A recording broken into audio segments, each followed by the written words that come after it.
I will be here, but you won't be able to see me. Be behind the scenes. And we're live.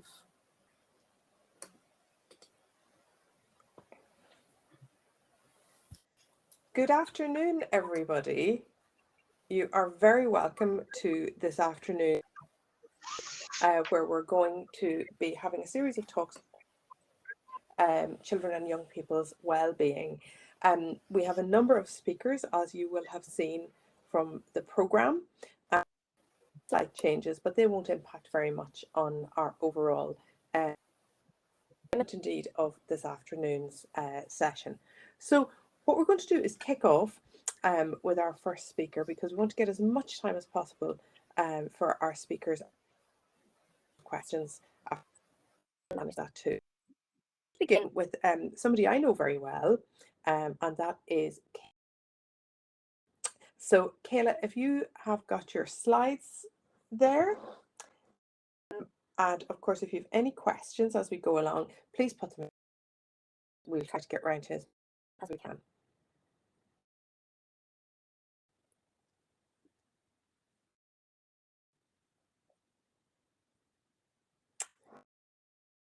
Are you ready to? I think she's just having some internet issues, so we might have to rearrange the order a bit. Oh, no, you're back. Okay. Looks good.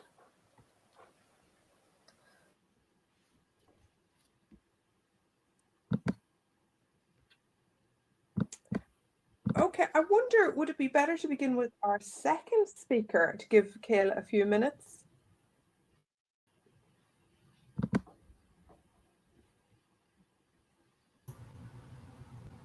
That would be me, I'm guessing. Is that it? Is oh, here's Cadhla.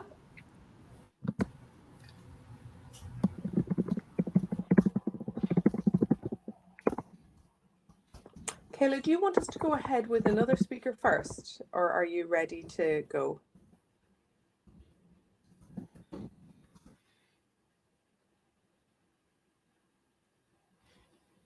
Let me see. I see some. These are the joys of technology, isn't it? Okay. Okay. Well, what we are going to do, Cadhla, is we're going to go ahead with Chuka first, okay? And we will come back to you then and give you a few minutes to get organized, okay? I'll just put that in the message for you as well. So, Chuka, are you go? Yes, I am. Can you hear me clearly? Yes, loud and clear. All right. I will go ahead and share my slides. Happy to go now and get us started on this. All right. I'm hoping you can see my slides. Hello, everyone. I can't see your faces. My name is Chuka Emezue. I will be sharing rather briefly rapid evidence assessment that we conducted at the UNICEF Innocenti Office of Research. And the focus of this rapid evidence assessment was to sort of ascertain the impact of educational policies and programs on child work and child labor in low and middle income countries. And I'll be presenting on behalf of my collaborators on screen.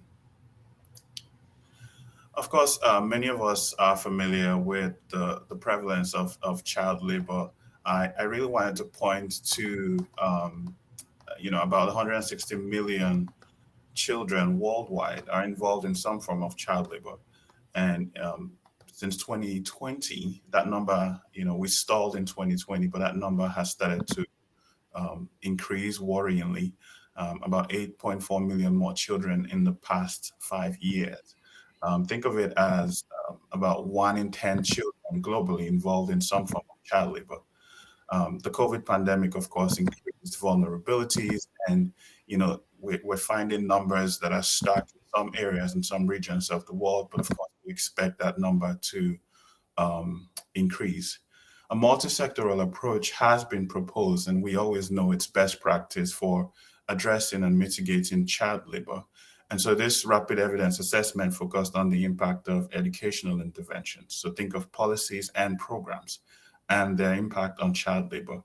We looked at different types of those programs. We looked at child labor and educational outcomes. And we looked at various types of study designs, and I'll talk about that shortly. This conceptual framework sort of helped guide our analysis and our research. I'm not going to dwell on this slide.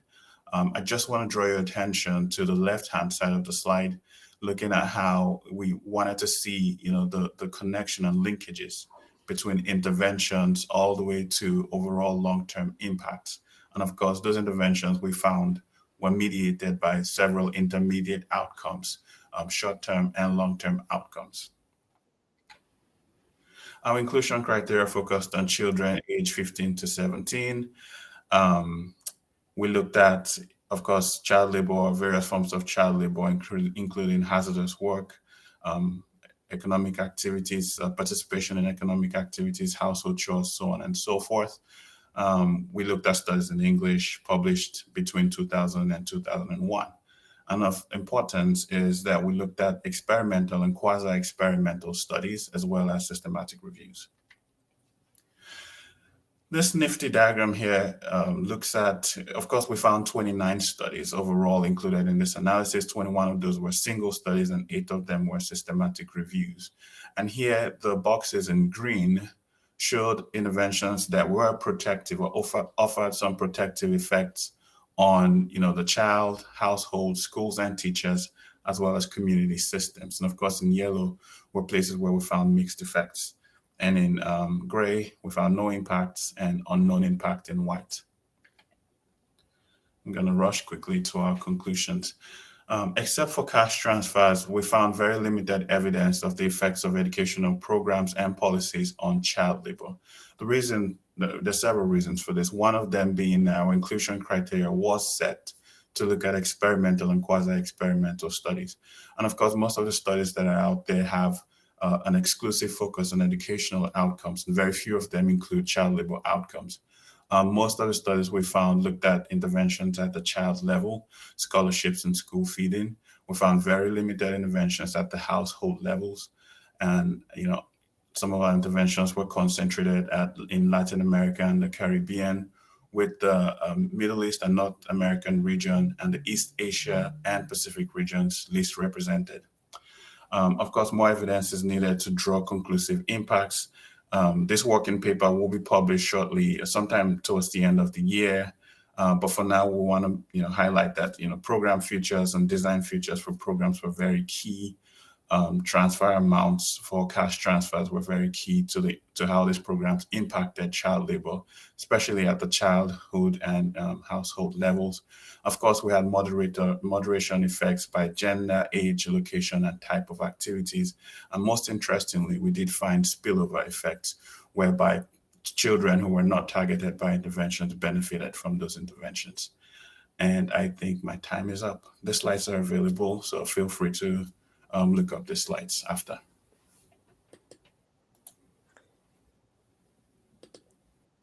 Thank you very much, Chuka. That was a wonderful piece of work, and I must say it delivered very efficiently, because there's a great deal of information in there, isn't there? Took a lot of practice, but we got it under 5 minutes. Well, and you touched upon one of the points I was wondering about in terms of spillover effects there at the end. Very interesting to think about that, and harnessing indeed the value and potential of that. Any questions from anybody? A quick question or two, and we'll see also if we've got time left at the end, if you just want to ponder. I don't see any questions in our Q&A. I guess the things I wanted to know more about was where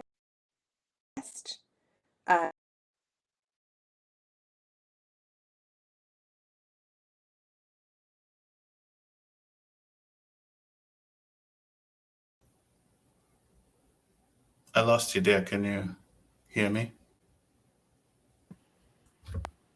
I can hear you, Chuka. I think we might have I think she may have dropped off, because I can still hear you as well. That's, of course. Are you ready to present? Are you ready to present, Kayla? Yeah, sorry, I don't know what happened. My platform just completely dropped there for some reason. But I can present whenever. Yeah, why don't you stop, and we can always come back to questions with Yeah, Chuka and everyone. I'm just going to share my screen here now, and if you could just tell me if you can see it or not, that'd be great. Can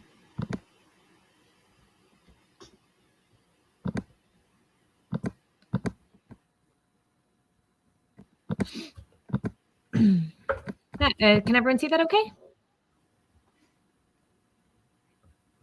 Yep. Great. So hello everybody. My apologies because my platform just seemed to drop there a minute ago, but hopefully all will go smoothly now. So today I am presenting my PhD research, which is called Artisanos de Paz, promoting everyday peace building among children and youth in Colombia. So my name is I'm just gonna cut in. You're on the. I think you might be not sharing the presenter view, so it's showing us the study limitations. Just wanted to let you know. Okay, thank you. Perfect. Is that okay now? Yes, looks good. Great. So my name is Cadhla O'Sullivan, and I am a PhD candidate with Queen's University in Belfast. Laura Dunn is actually my primary supervisor, so no pressure. And yeah, Professor Sarah Miller is my secondary supervisor with Dr. Laura Taylor as my external supervisor as well. So I'm just going to briefly talk about the intervention, which was called Artisans of Peace in English, but this was conducted in Colombia, so it was in Spanish. But it implemented a 12-month theatre-based intervention as a form of peace education, providing children and youth with the space to engage creatively with their emotions, with their communication and conflict resolution skills, to provide them with life skills in the hope of creating a culture of peace, both now and in the future. So just to briefly talk about the data collection, I conducted 4 months of qualitative ethnographic fieldwork in Colombia. So it was based in Bogota in 3 barrio communities. So for those of you who don't know, barrio communities are makeshift communities on the outskirts of the city of Bogota. So they would be below socioeconomic status. They would suffer from a lot of social issues such as violence, drug trafficking. And we were based in the Proyecto de Vida foundations, which were foundations where children and youth would come to engage. Well, most of the time they would just get food there, but they also partook in workshops. And my particular workshop was theatre based. So the sample was consisted of 75 children and youth between the ages of 6 to 18 years of age. I also conducted semi-structured interviews with 2 foundation leaders, 2 theatre teachers, 1 co-researcher and 1 volunteer psychology student who were all involved in the intervention as well. As I stated, this was qualitative in nature. So my methods consisted of observations, note-taking, informal conversations, focus groups with the children and youth. Photos and videos were also taken. Now, I'm very aware that the theme for this conference is recovery and resilience in times of crisis. So I do want to focus on this particular aspect of my findings, which was relating to peace. So I conducted a thematic analysis, which found 3 primary findings, which related to peace education, everyday peace, and sustainable peace. So the qualitative analysis revealed a perspective of theatre as a form of peace education. So this very much involved shifting the nature from a more formal aspect of peace education to advocating for informal sites of education, such as the foundation. And this was particularly relevant in Colombia, whereby they have a Peace Corps introduced to all education facilities in Colombia. But what I found when I was on the ground there was that a lot of the children didn't attend like formal education. So this was important in advocating for how they can still be educated like on peace and for peace within other settings. Secondly, the theatre workshops allowed for the emergence and further development of an everyday peace among children and youth. This relates to showcasing their resiliency and ability to navigate the challenges in their everyday lives while living through a time of crisis. And I think this was really important for relating to the theme of today's conference, which is recovery and resilience. So what my findings actually demonstrated was that though the theatre was brilliant for bringing about like a peace education for the children, it also showcased the innate resiliency in these children already and how we can foster these skills and develop them further. Lastly, in terms of this study revealed implications for the contribution to the sustainable peace agenda through the engagement and empowerment of youth, viewing them as active agents in the peace building agenda, both now and in the future. So I think this was important for going forward, that within peace, we don't just look towards the high level stakeholders, but also children on the everyday who are engaging with their lives and contributing proactively to the peace agenda.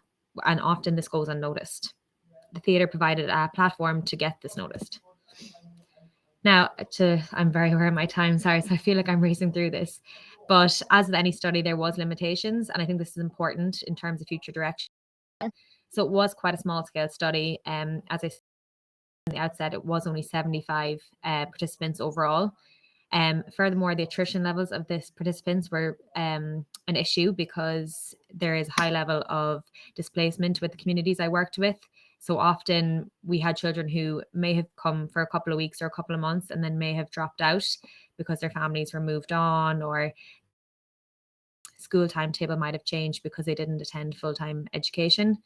And as well as this, my findings were very much focused on a short-term follow-up. So I think it would be interesting to engage in more longitudinal fieldwork in the future. I do have the slides available, and if anybody wishes to contact me, I have left my email and my Twitter and my LinkedIn. So I would really appreciate any questions. I know I've really rushed through this, but I was very aware of my 5-minute time limit. But I welcome any contribution that you have, feedback, criticism. I'd really appreciate it. Thank you so much for listening, guys. Thank you, Cadhla, and apologies for the technical issues. I think we've all been touched by them today. Cadhla, thank you very much. Do we have any questions from any attendees?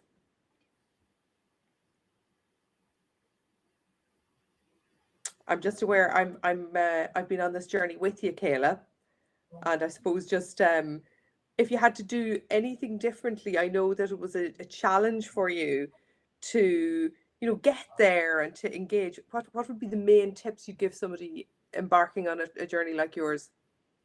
I think, yes, as you said, I had a lot of issues in terms of COVID in particular. But I think that, like, what I would tell anybody doing this is just, if you can at all, completely immerse yourself as much as you can in the like context and everything, because it actually taught me so much. And while I was so worried about the time limit, the time frame, trying to get everything finished, like, I definitely found that just being completely present in a situation actually became more fruitful than sitting at my laptop or trying to rush the data. Just let it happen organically, I think, was the main take home for me.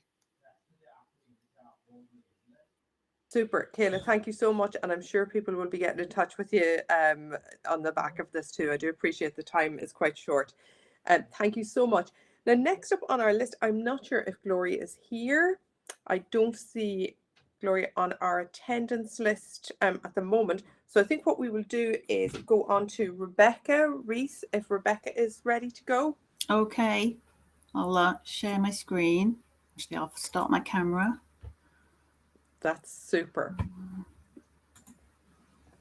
Thank you so much. And do remember, if you have any questions, please post them, or you can just ask a question at the end of the talk. Okay. Is that now showing for you? Yes, that's perfect. Thank you. Okay, I'll kick off. Hi, everybody. Really glad to be here today. So as we say here in our aim, this is reflecting on a participatory systematic review.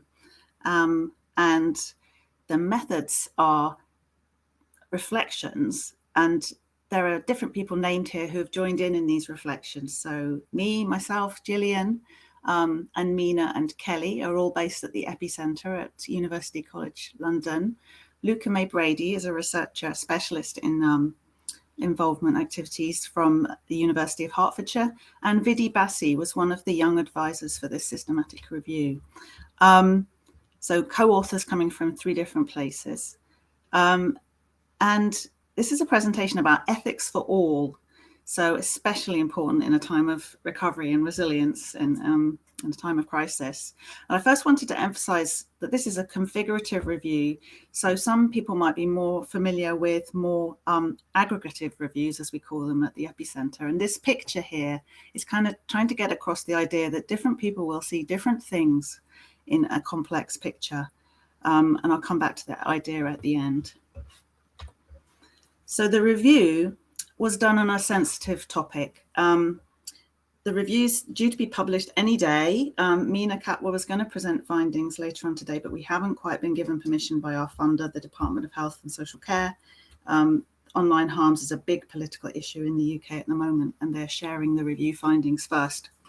So our question was, what are young people's experiences and views about online content and spaces? And online content, you might be familiar with the idea of pro-anorexia sites online, as well as forums aimed at helping people with eating disorders to recover, but also things like Instagram posts, young people in the gym, etc.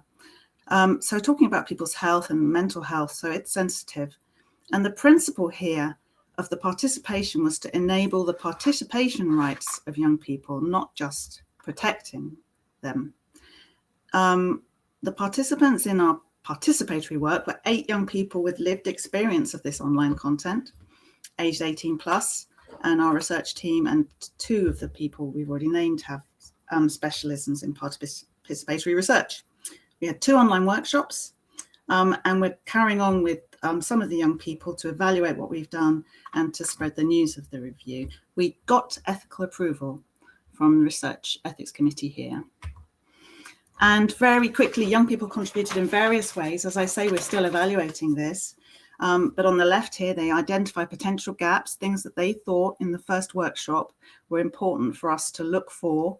In particular, were we finding the views in the literature of younger young people, children, all genders? Were we finding things about more recent things that some of us old folk are only just starting to catch up with, like TikTok? So they were identifying aspects that were important to them and likely to be important to other young people that they were networked with. On the right, they did something which, again, it's more familiar to people working in the more configurative side of systematic reviewing. They sensitized us to nuances in the evidence. And we were able to go in and look for things that they thought might be there and to check whether we might have missed them. So ethics works for everybody involved. We supported the young people's contributions. We made sure in our plan that went to the ethics committee that we did things so that they would be impactful, they would be safe, they would be accessible so people could join in. And it was really important to get this going on an ongoing basis, keeping everybody feeling in the loop and knowing how they were impacting. There's a big thing here about developing relationships and keeping them going. We also had monetary awards set up. That was a huge admin challenge. For young people, the protection was about being clear about what might be required of them, but also being honest about potential for discomfort. But we also needed to look as researchers about our own potential discomfort. We built in support where we could for ourselves, but it wasn't just the young people who had school, college, work, as well as illness impacting on their potential participation. The research team also experienced this, and we had to let the young people know, because of our relationship with them, that this was going on. So on the right, here's a picture. Is starting to emerge from our configurative review. You can see there's a sort of a 2 there. So this has been identified by both researchers and young people's perspectives so far. And our next steps are going to be working with these young people to, like I say, reflect on this evaluation more clearly and to communicate both the evaluation and the research. But the main point is young people, if we have the right support, can contribute significantly. But it requires a significant commitment and the ability to be flexible and honest. All the more important to have sufficient resources and support for this kind of participatory work when it's a sensitive topic. And watch this space. Thanks very much to all the people that contributed to this. Thank you so much for that presentation. I am just looking here. I don't see any questions posted. If anybody has a question, please let us know. Or do you mind if I actually ask a question? Super, thank you. Perfect. So thank you so much. I really enjoyed that presentation. Especially my master's was actually in children's rights, so I love talking about like ethics and participation of children research. But I suppose, like you said, it's a sensitive topic as well as a deemed vulnerable group. So I suppose I was wondering what the biggest challenge or obstacle you found in the research and how you overcame it? I don't reckon it was hugely challenging in terms of people's vulnerabilities. The young people, we made it really clear what young people were signing up to. Not everybody carried on participating, some dropped off. So there's a question there about whether there was something else we could have done to keep them involved. 4 of the young people attended both workshops, and 2 young people are carrying on working with us now. But yeah, we just tried to get as much in our participation information sheet so that people would know what was involved and support them as much as we could. I mean, I think there's other people. Gillian might be here as one of the people watching this session. You might want to add something in the Q&A. Gillian, or let me know if you have any ideas there. Well, Rebecca, I can tell that you talk with obvious passion and great comfort and ease about the participation of young people. And we, in the work and the people I work with, we've engaged with children of a range of ages. We often find that people are a little bit reluctant because, as researchers, they're scared, they're reluctant. So I suppose my question is, yes, you're developing this fabulous review, but this is sort of developmental piece, if you like. How vital is the role of the young people? And the other thing as well, of course, is that when we approach funders, there's a huge amount of work, preparatory work, isn't there, to do? So I suppose balance that off. How vital would you say the role of the young people was in the work that you've managed to achieve?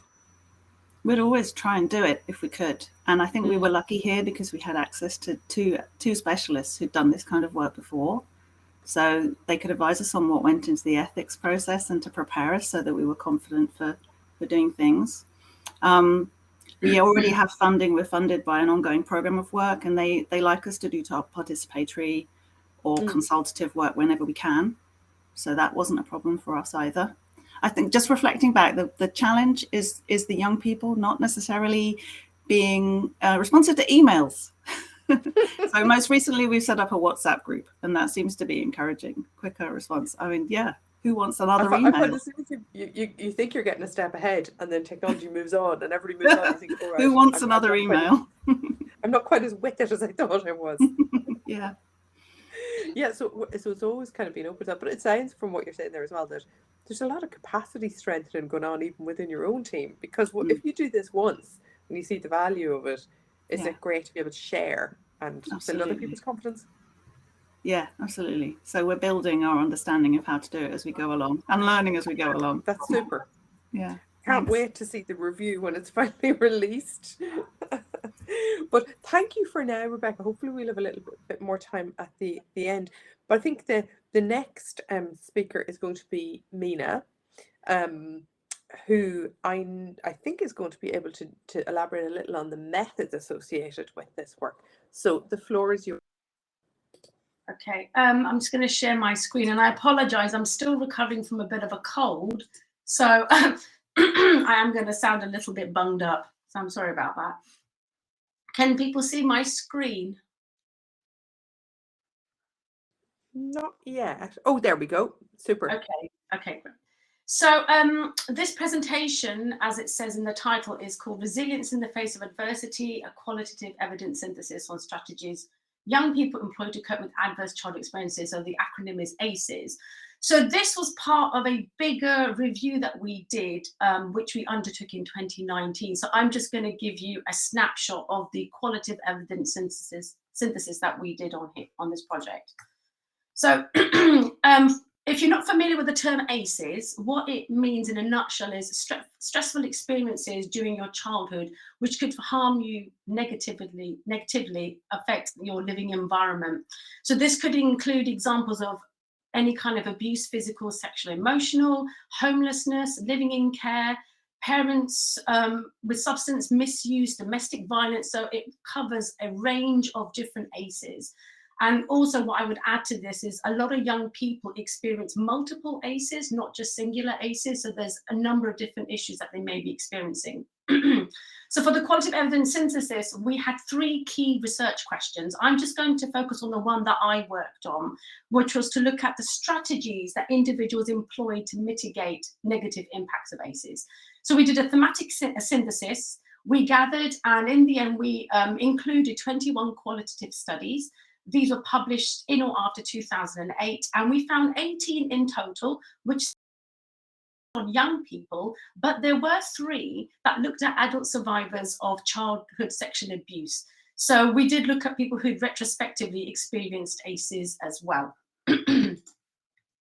So the findings, so we identified 3 overarching strategies that individuals use to mitigate negative impacts of ACEs. And the first one we found was coping. Now, as the diagram shows here, we kind of interpreted this as emotional, internal coping strategies. So this could be young people using harmful behavior or lashing out. So if the child was taken into care, that they would get quite angry, or harmful behaviors may be drinking or smoking. And this was particularly found in young people in homeless environments. Another interesting coping strategy was where young people didn't necessarily share how they felt, but they masked their emotions. So just basically acting like everything was okay and not really letting on how they were feeling. So this quote says, even though I was having problems at home, I didn't let it show at school. So what we found with all the strategies were there's a double-edged sword to them all. So as well as there being negative attachments to masking your emotions, some young people use them as a coping mechanism. So they focused on being high flyers or excelling at school to kind of cover what was going on at home. The next strategy was dealing. So this kind of shifts from the internal mechanisms or manifestations to practical strategies. What did young people do to deal with the daily adversities that they were experiencing?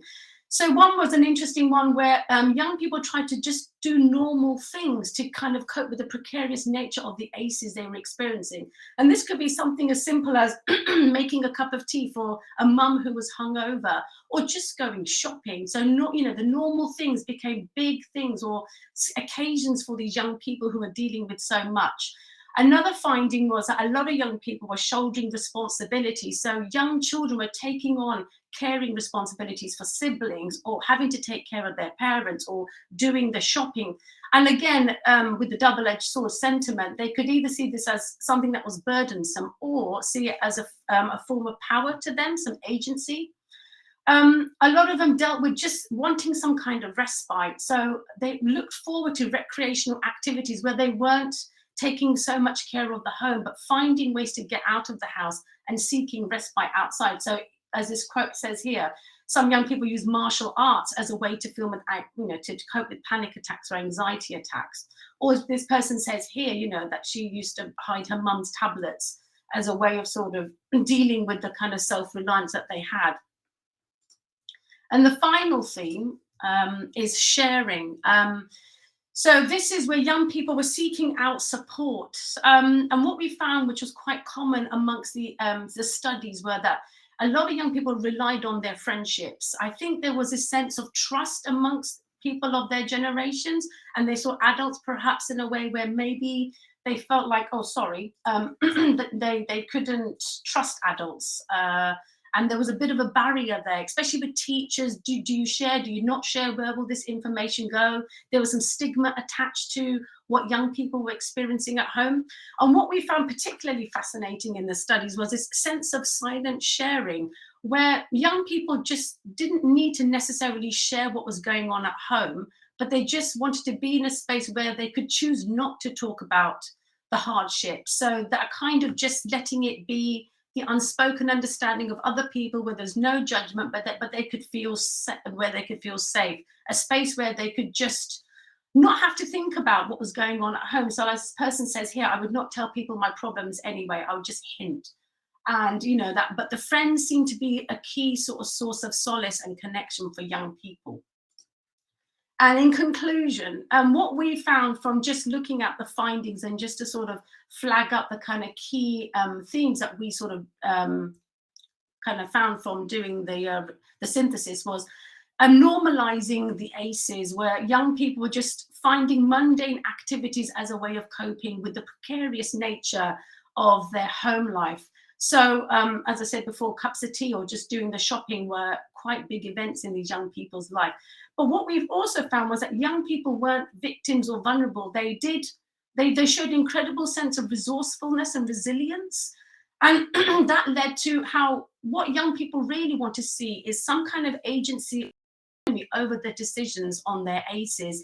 Instead of the adults sort of saying, right, this is what we think, we need to get you out of this environment. But a lot of them did talk about wanting to have a say in their care and the kind of repercussions of the ACEs they're experiencing.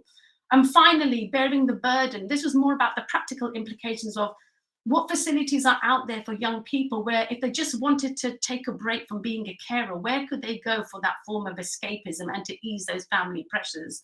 So that was really important for them to have some sort of outlet. So all in a nutshell, basically what we found from looking at these studies were that as well as having some sort of strategies where there's interventions like therapies, what young people really needed were practical support, respite, someone to listen to, someone to talk to, someone just to take them out of that environment, even if it's for a day or, just for a few hours, just to give them that sort of let out for, a little while. So, so as well as the services that are out there, young people are sort of needing that sort of support that is just, common sense, normal support in terms of dealing with home life. So we have this published. It's on the EPPI website. So I've just got a picture of the publication here. So if you want to get in touch, feel free to email myself, Katie, or Sarah. Thank you. I don't know if I've done my 5 minutes, but hopefully. Thank you very much. And because we've got a little bit more space than we anticipated, we're not just hooking people off the stage. So thank you for that. That's a fascinating piece of work. I think what struck me in your conclusions are there are some really obvious policy implications for what you've done. Use a couple of your sort of top hard-hitting messages. What would you say to policymakers? I think what I say to policymakers is not that kind of knee-jerk reaction of, we must, we need to listen to the child and find out what is it that the young person wants. And what we found from these studies were that they didn't necessarily want to be taken out of their home environments, but they wanted somebody to come in and understand what they were going through. And maybe they needed practical support, maybe someone to come in and help while they could just have some fun and be a normal kid. And, that they needed someone to listen to and perhaps somewhere where they could feel they could talk to someone, but not feel like there'd be some sort of repercussions afterwards that would they be taken away or there'd be the social workers would come in. Obviously there are serious situations with ACEs and we know that through COVID they've been exacerbated, but it's just perhaps giving young people a say in what do they want in terms of support, as well as therapy or counselling. But it could just be something as simple as allowing them to go somewhere, to play football or do ice skating or anything just to take them out of that situation. And obviously, because ACEs are so complex, it isn't just abuse, but it could be substance misuse or parents with OCDs. So there's a wide range of ACEs that are out there that need to be addressed and to looked at, and that one size can't really fit all. I don't know if that answers the question. That does. It does. It's highly complex, but I think the only way to get there is by generating high quality evidence like this. Kayla, did you have a question? Sorry, yeah, I if you don't mind, Laura, that's okay. Yeah, I suppose I was just wondering just what Laura had talked to you about in terms of the policy, and I think it's such an interesting question because obviously in research and what we do, it's always a lot of it is about policy implications. But as you said, it's also so difficult for a lot of people to wrap their heads around involving children and youth. And I think that they are experts in their own lives. But I just was wondering if you have any ideas on how we can get that translated into policy, as in involving children, like getting stakeholders to take them more seriously, I suppose. And I actually wasn't sure, my Wi-Fi has been really dodgy today, but I wasn't sure if I missed like how you engage with these children, like what methods you used, or yeah. Okay, so as part of the review, we did a stakeholder engagement. So that was done before we did the systematic review, and we asked young people, and what would they want us to look at in terms of the evidence that's out there. And as with all systematic reviews, it's always we need to do more qualitative research. on these areas. So, you know, looking at these qualitative studies that have already been done and then synthesize them and coming up with these key findings, I think it's how do we develop that further and to look at ACEs more broadly and to look at it from the lens of young, in terms of sort of the mundane activities that they experience and what does that mean to them, and you know, the kind of coping strategies that they have, and that, you know, the kind of coping, sharing and dealing, you know, those intersect. They're not just individual things that happen. So somebody might be internalizing something, but as well as that, they may be doing practical things to deal with their home lives as well. So yeah, so there was a stakeholder engagement, and then we did this synthesis, and then I think it's crying out to do some more, you know, to do some more primary research on this area, because we know since COVID, ACEs have exacerbated. They've increased even more.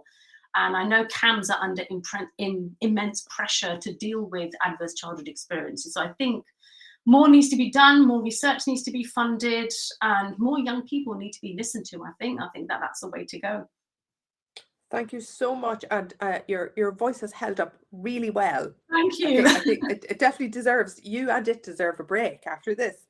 Thank you so much. I'm going to stop showing my screen now. Thanks. Thank you so much, Mina. And I have a couple of questions saved up for the end here for a couple of our presenters. But I think for now, what we'll do is we will go on to John, who has been waiting patiently. John O'Rourke, if you're ready to share your screen.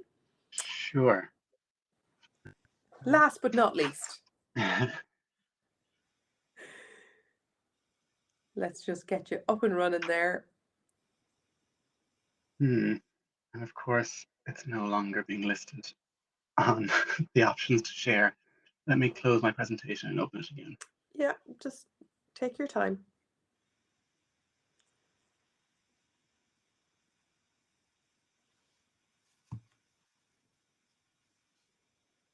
There. Can you see it now? Just give it a second or two. There, that's perfect, John. No problem Great. at all. Okay.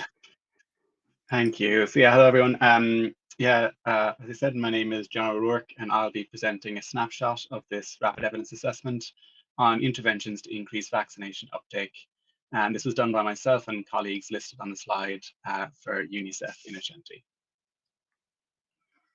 So the scope of the review was vaccination in children less than 5 years old. So that was for routine vaccination as specified by the UNICEF guidelines. So that includes diseases such as measles, polio, diphtheria, and pertussis, among others, but didn't include COVID-19 in seasonal influenza or HPV. The interventions that we were interested in targeted caregivers, healthcare workers, or the community. And specifically for caregivers, we were interested in education, non-material incentives, and home visits. For healthcare workers, our focus was education and training and material and non-material incentives. And for the community, we included outreach and collaboration-based interventions. So we assessed both intermediate and vaccination outcomes. So when we think of intermediate outcomes, this includes things like knowledge level, motivation or intention to vaccinate, and attitudes to vaccination, while vaccination outcomes included things like uptake, coverage, and up-to-date vaccination. Primarily, we included systematic reviews, although we did include some primary studies for healthcare worker interventions. We took a global perspective, and as this was a rapid evidence assessment rather than a systematic review, we focused on more recent publications, which specifically was from 2015 to 2022. So this presentation is just a snapshot of the work we did, and we'll focus on effectiveness of caregiver education and information. So we found a lot of literature, so those 42 systematic reviews that included one or more studies that assessed caregiver education information on vaccination outcomes. So this bar chart shows the number and proportion of studies included in the systematic reviews that reported a positive effect of caregiver education and vaccination uptake outcomes. So specifically, 90% of studies reported positive direction of effect when education was used alone, while 97% of studies reported a positive effect when education was used in combination with other interventions. And to emphasize, this is about direction of effect rather than statistical significance. We also found several meta-analyses that were conducted by the included reviews. So this table shows, in the first column, it's the author and year of the systematic review. The second column is the rating of quality of evidence, so moderate or high quality reviews. The next column is the number of studies included in the analysis for this, specifically for this intervention and outcome. Then it's the subgroup that was assessed in the meta-analysis, and the final three columns are the direction of effect, so significant positive effect, no effect, or significant negative effect. So as you can see, there are many meta-analyses done by the systematic review authors, and this gives us some insight into what might be contributing to effectiveness. So just to focus your attention, I've highlighted a couple of analyses where we see differential effects. So for example, Harvey 2015 found their pooled effect estimate for studies based in low and middle income countries had a significant positive effect. And also they found that discussion-based interventions had a significant positive effect. Kaufman et al. Found that short duration interactions had a significant effect, although they did caveat this finding, saying that more data was needed. And they found that education, given when delivering a single vaccine, had a significant positive effect on vaccination outcomes. So there's many considerations that were highlighted by the authors of the systematic reviews on how best to implement caregiver education interventions. So just emphasize that knowing the population is important. So this intervention may work best when knowledge is a specific barrier to uptake, and this may explain why the intervention type had a significant positive effect in low and middle income countries where baseline education levels may be lower. Knowing the population also allows the intervention to target specific communities and for knowledge gaps that they face to be specifically targeted. When using discussion style interventions, the intervention opens up a dialogue which may improve understanding of the audience and build trust with the caregiver. With trust being a really important consideration for these interventions, as caregivers may be more receptive to messages when they trust the person delivering it.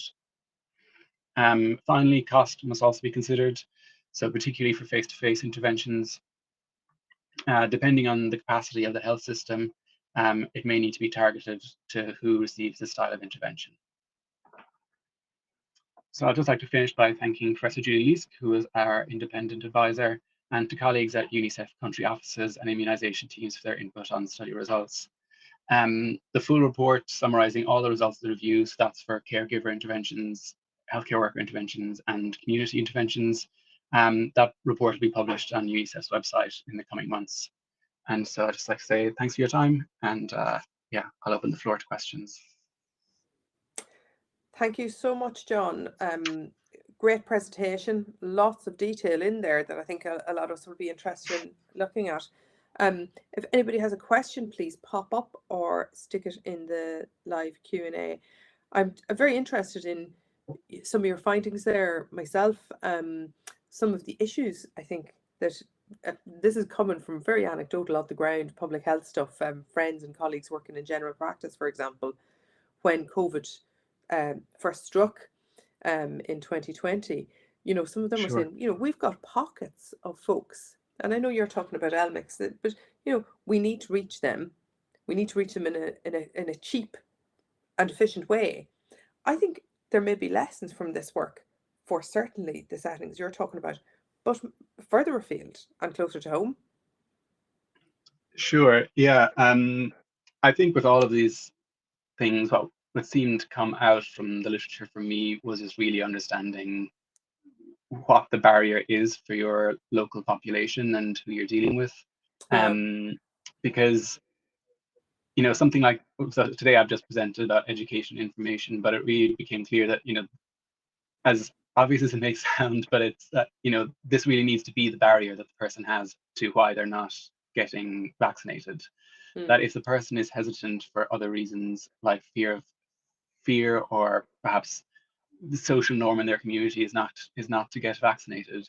If it's not about knowledge, if they understand how vaccines work, but it's not knowledge that's driving their why they're not uptaking vaccination, then it really needs to be tailored what you do for the population and what are their barriers, rather than a one size fits all approach. Yeah, and I guess where resources are finite and need to be deployed as carefully as possible, having those messages, targeted and in the right places must be very important, especially for UNICEF. Sure, and as well, just I guess for community-based interventions, it's also thinking about who has already got resources on the ground, who is trusted in the community already that could be cooperated with, who might be able to provide a platform from which to provide reliable and trusted vaccination information, and leveraging resources that are already utilized in the community. That's super, John. Thank you so much. If there are any questions from anybody else, I'm sure John is happy to answer them. So if you do think of anything, do let us know. So what we'll do, I think now is have some. I've got a couple of questions here that have been asked by some of our audience members. So one of them, I think this is possibly aimed at Rebecca's presentation. Were the young people included in the conceptual design of the review? And if not, do you think there might have been a benefit to this? Rebecca, are you still with us to talk about that? Yeah. Conceptual design. So the concepts weren't really fixed at the start of this review, and they kept on emerging throughout it. So we started thinking about these pro-anorexia sites online, and we only started to realize that there were these other sort of ways that young people could be sharing content and talking with each other and looking at their own content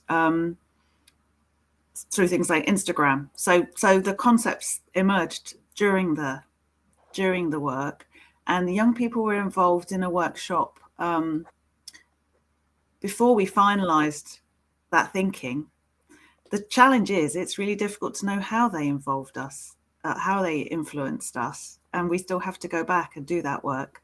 That's another separate piece of research work to actually work out how the young people influenced the review. So we have our notes from the time, and we've used EPI Reviewer, our software, for systematic reviewing here. So we've got our coding tool, and we can see how that developed for thousands of codes, as Mina will know, to smaller numbers. So we still got that work to do.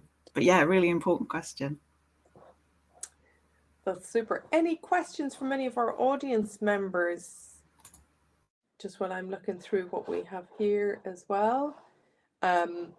Alison, you had posed a question about the interventions that were being described, asking, did effectiveness of interventions differ by the sex of the caregiver, or were only female caregivers assessed? I think this is probably for me. So although we didn't do a subgroup analysis specifically looking at that, and although we were broad in the sense of saying caregiver specifically because we were open to whoever the caregiver may be, I would say that from memory, the majority were female caregivers. That either for things like community interventions, it was potentially women's groups, or for things like home visits or education, it was sometimes given at antenatal visits or post-delivery. So I think a lot of our studies were probably more focused on, I guess, female caregivers as being the recipients of the intervention. And so in that regard, I don't know that I have a lot of data from the reviews about sex differences between interventions, or certainly not that I can recall off the top of my head. But again, that could be a subgroup analysis for the future. So thank you so much for that, John. Chuka, would you mind if I revisit? There was a question on the presenter chat that you did respond to, but I think it would be worthwhile visiting that. So Rebecca had asked Chuka about, let me see, what was it about stakeholder involvement? Yes. Would you like to comment on that just for the wider group? Of course, and thanks for asking that question, Rebecca. I think my response was that, this is a rapid evidence assessment, and as you pointed out, we, for this arm of the research, didn't have any direct contact with stakeholders. I mean, it depends on how you define stakeholders. We had topic experts participate in, how we produced our results and synthesize our results, from the beginning, and how we design the conceptual framework guiding this work. But more specifically, when we talk about stakeholders here, I would hope that, we're thinking also about the children and the families involved in child labor that we're talking about. This rapid evidence was a part of a larger project focused on child labor mitigation in low and middle income countries. And one of our recommendations from this paper was that we need to start designing intervention models and research study designs, such as qualitative work, but specifically action research, where we're involving the children and we're involving their families in understanding their lived experiences. It's one thing to prescribe well-designed, well-intended interventions, but it's a whole different ground to how those interventions function and how they are being received. So, community-based participatory research is trending right now, but it's a very important aspect of qualitative research, very much needed, especially for children involved in the invisible forms of child labor, like hazardous work, that are underreported. Girl children or female children doing extra household chores, and those forms of work being underreported. We want to be able to sort of tap into those children as stakeholders using those kind of modalities I mentioned. So thanks for bringing that question up. Thank you so much, Chuka, for that response. And, I think there's a couple of themes that have arisen throughout all of the talks this afternoon. And some of those are, when we come to the end of a piece of work, we're always, we need to do more. We need to ask more questions. We need to do more. The other thing I think that has come across very strongly has been the agency that is within our children, and that oftentimes they're not heard. And I think that some of the research today showcases some really interesting pathways into hearing those seldom heard voices, and not just hearing them, but listening to them and acting on them. I see that we have 2 minutes remaining. Would anybody like to make any final comments? Are we happy to go and get ready for our next sessions? Okay, if nobody has anything else to say, I just want to thank you all very much for these very valuable contributions this afternoon. It's great to have all your contact details on the agenda. I'm sure that many of us will be following up on some of this work, and definitely Rebecca and Mina, we're waiting on your review with bated breath as well. So thank you, everybody, and enjoy the rest of the conference. Thanks for sharing so much. Thank you. Thank you. It was really, really great to hear all the other presentations. Bye.